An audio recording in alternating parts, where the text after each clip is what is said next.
Hello, hello, hello. Good to see you. You get fairy dust. I get fairy dust. Amelie gets fairy dust. That's my fantastic beast. It's time for number 6, Harry Potter and the Psychological Arts. And we're going to fast forward. We're actually on book number 1, Harry Potter and the Sorcerer's Stone, but we're going to fast forward real quick because of the times that we're living in to Harry Potter and the Goblet of Fire. And I'm going to read you a quote from that book. And the quote is, Dumbledore says this: "Dark times lay ahead of us, and there will be a time when we must choose between what is easy and what is right." Albus Dumbledore. We are in dark times, you guys. You're watching this. No, I don't know when you're watching this, but this is being recorded in early June. Just had, peaceful protests being interrupted in Washington, D.C. with tear gas and other nightmarish things. We are all going to have to, and I've already learned this from missteps that I have made. We're going to have to decide, once again, let's say it again. We must choose between what is easy and what is right. And even in not dark times, I look at this quote in 2 ways. One, I just find it to be very, of the moment, scary, dark times ahead. What's so sad is that African American, Black Americans, it's been dark times this whole time. And even someone who understands white privilege, has been educated about white privilege. I went to a multicultural counseling graduate school. I am more awake than I've ever been about it. I didn't know. I didn't know, which seems ridiculous and not helpful to the people that have been experiencing this the whole time and saying, how could you not know? You've seen the news. And you're right, I did see the news. I did see those things happen. I did hear about those things. And I just, pass it off to it's a crazy world, as opposed to this problem needs to be fucking fixed. And that's where I am now.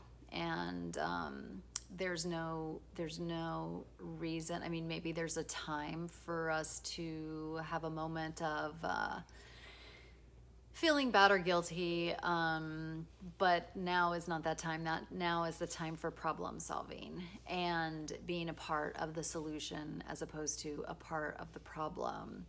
And I see that on both sides there will be challenges about what is easy and what is right. The status quo is always the easier choice, not for all of us. Some of us suffer when we're doing the status quo.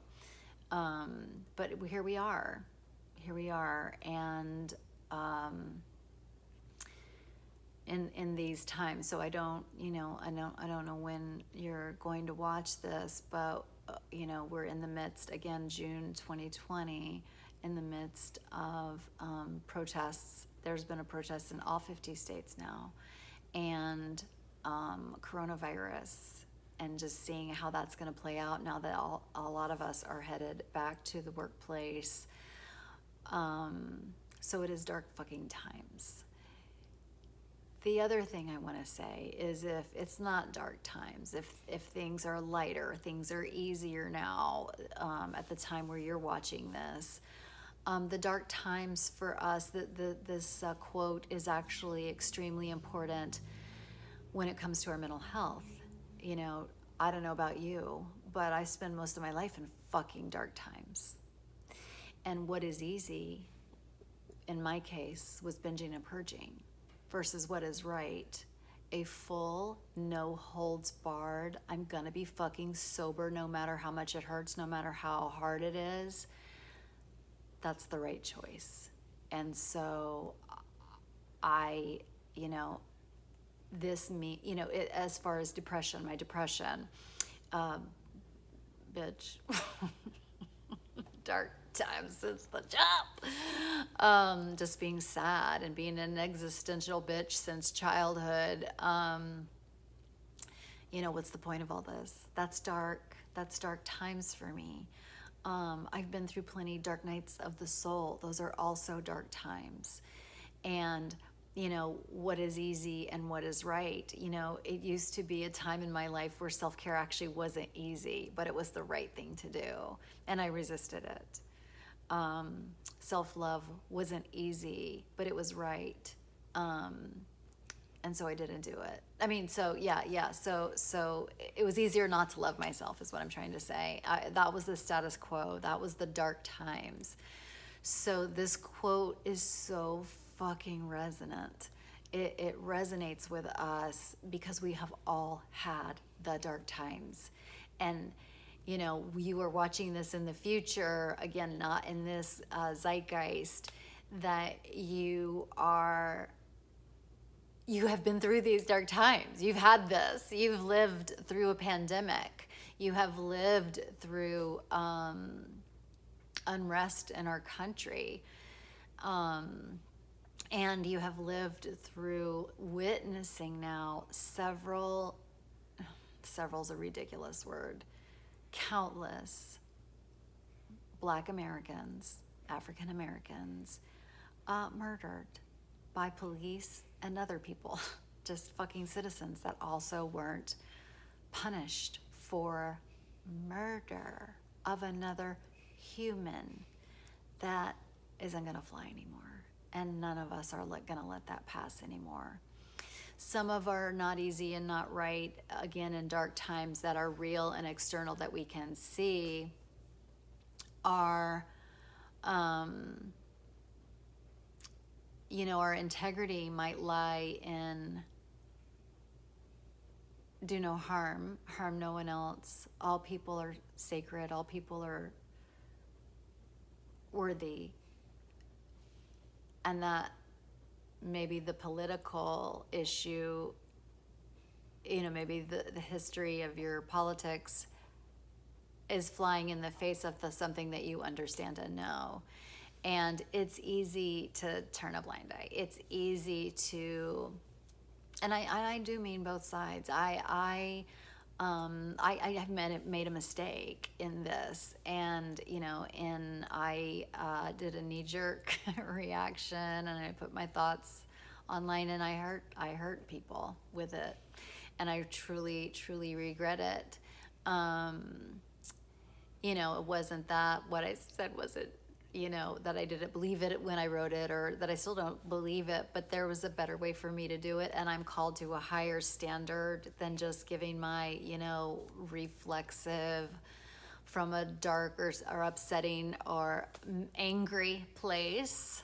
So I would say in that moment, I did what was easy, which was just to express myself without taking myself through discernment. And I did hurt people on the other side with my words. And what's the point of that? That's not helpful. That's not fucking helpful. And so we're gonna make mistakes. That's, if please always learn from mine. Like, you don't have to do it. I feel like because of the way I said what I said, I feel like I, again, didn't take time for discernment, didn't take time to think it through. Thinking it through and discernment and thoughtfulness is not easy, but it's right. It's what should be happening. I hold myself to a higher standard. I'm a leader. I have a platform, which again, P.S. that is so weird to me that I do. Like, I don't understand. I swear to God, I thought there would only be 10 people like me on the internet. Like, so don't, it's so weird to me that I have a platform. But I do. And I mean, it's not that big, whatever, who cares? It's whatever it is. So that's what I mean when I say both sides. It's also, when I say, do I want to be right or do I want to be happy? Another way to say it would be, I mean, that reminds me of this, which is a standard cognitive behavioral question that we ask ourselves when we're being hooked by a situation, a thing, a new truth, whatever, another person acting what we deem to be fucking insane. That it's about, do we want to be, do I want to discern or do I want to be right? I don't need to be right. I don't need to win anything. I just need to be living in a solution. And part of that, as I have learned, is I called to a higher standard. I hold myself to a higher standard. But again, this will be imperfect, and you guess what's on its way? It's just a matter of fucking time until I fuck up again. Like, it's just a matter of time. That's the price for living your life, for truly, fully living your life. That's the price, is that we have to understand, it's part of our humanity that we will fuck up. I luckily, excuse me, I have an imperfection practice. And so when I fuck up big time, or little time, when I am imperfect, and I will be, and so will you. This video is imperfect. This, my hair is fucking imperfect. Whatever. Like, I'm imperfect. Constant. Look at my roots. Like, like, what the fuck? Oh shit. Okay, so an imperfection practice gives us, it's insurance. For those of us who are advanced, it's on my Advanced Bitchifesto. Advanced bitches have an imperfection practice that we know that it's going to happen, and when it happens, we don't beat ourselves down until we fall into a deep complex that we can't get out of because we fucking failed. We understand that it is the price of admission to living fully. And to, one of the things that those of the dark times, the mental issues, the suffering, the anxiety, the depression, the whatever it is we have, eating disorders, addictions, et cetera, those are dark times, and we're going to do that imperfectly as well. Like, we're going to do all of that imperfectly, and understanding that and knowing that gives us the ability to have wiggle room to try to step forward and do what's not easy, which is to do something that might get you in trouble. I've had my hand slapped for shit that I have done and said, and it's hard, and I need support, so I get it. But I don't think that I shouldn't get a pushback or my hand slapped. It's going to happen. It is on its way. And so I get support, but it's never about, am I going to do it perfectly? But the risk to using our voice, we always want to have part of what a lot of us have lost, especially women, is we lose our voice. We don't know how to use our voice. It's extremely a Little Mermaid situation.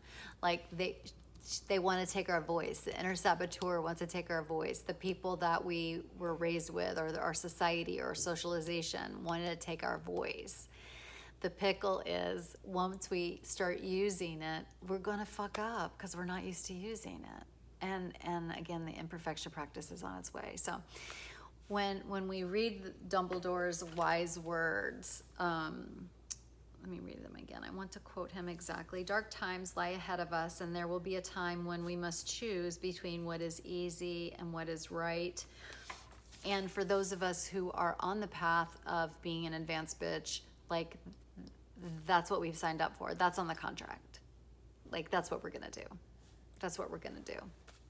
And that's why we need support. That's one of the reasons why I'm here, is to just let you know there's a bitch in Texas doing this hard shit, like doing this hard work and willing to, in the dark times, maybe do something that is new and uncomfortable, doing something, using my voice in a way that I've never used it before. I know for me, a lot of this, what's going to happen, you know, one of my challenges in this dark time is to use my voice in ways I've never used it before. And what does that mean? It means I'm going to fuck up. That's on the way. But anyway, the wise words, the wisdom from Harry Potter, and in this case, the Goblet of Fire, like these are touchstones in our life. This shit is real. Hogwarts is fucking real. Like, this is real. Dumbledore is real. And so this is what we commit to live by. I don't know why 12-step meetings just popped in my head, but I'm just like, Harry Potter meetings, like, hello, I'm Elizabeth. I'm gonna speak from the Goblet of Fire. Which is exactly what I did today. So anyway, welcome. But yeah, this is what we're signing up for. This is what we're signing up for. This is what Harry was signing up for. This is what Hermione and Ron are signing up for. This is what the Order of the Phoenix is signing up for. This is us. Like, this is us, and we're that. This is what Dumbledore's army is signing up for. It's not easy, but it's fucking right. And that's always what we're going to do. All right. I hope that was helpful. Love you. Bye.